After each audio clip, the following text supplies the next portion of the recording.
আসসালামু আলাইকুম। বিসমিল্লাহির রহমানির রহিম। লাকাল হামদ ইয়া আল্লাহ। আসসালাতু ওয়াসসালামু আলাইকা ইয়া রাসূলুল্লাহ। আমাদের সমাজে এমন কিছু ছেলে মেয়ে দেখতে পাই যাদের বয়স অনেক হয়েছে কিন্তু কোনো ভালো সম্বন্ধ আসছে না বিবাহের জন্য, অথবা বিবাহ সম্বন্ধ আসার পরেও কোনো বিশেষ কারণে বিবাহ হচ্ছে না। আজকের আমল বিশেষ করে তাদের জন্য।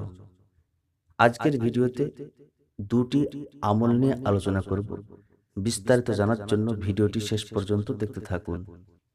প্রথম আমল, সমস্ত কাজ কর্ম শেষ করে রাত্রে ঘুমানোর পূর্বে ঈশার নামাজের পরে যদি কেউ ঘুমিয়ে যান, তাহলে আমলটি নামাজের পরই করে নেবেন। আর যদি দেরি করে ঘুমান, তাহলে ঘুমানোর পূর্বে আমলটি করে ঘুমাবেন।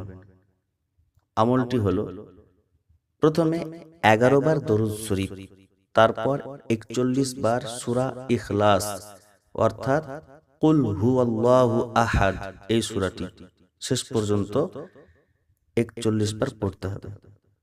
তারপর শেষে 11 বার দরুদ শরীফ। এবার আল্লাহ তাআলার কাছে খাস করে বিবাহ হওয়ার জন্য, ভালো সম্বন্ধ পাওয়ার জন্য দোয়া করতে হবে। এই আমলটি 90 দিন করতে হবে। যদি আমল শেষ না হওয়ার পূর্বে বিবাহ প্রস্তাব আসে বা বিবাহ ঠিক হয়ে যায়, তবুও আমলটি 90 দিন পূর্ণ করে নিতে হবে।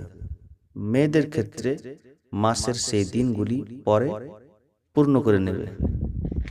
দ্বিতীয় আমল, প্রতিদিন ফজর নামাজের পর মুসাল্লায় বসে ছেলে অথবা মেয়ে এই আমলটি করবে। ডান হাত বাম হাতের উপর রেখে 41 বার ইয়া ফাত্তাহু পড়বে। তারপর আল্লাহর কাছে সুসম্বন্ধ পাওয়ার জন্য দোয়া করবে।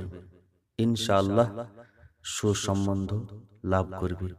আজ এই পর্যন্তই। আবার নতুন ভিডিও নিয়ে উপস্থিত হব। ভালো থাকবেন, সুস্থ থাকবেন।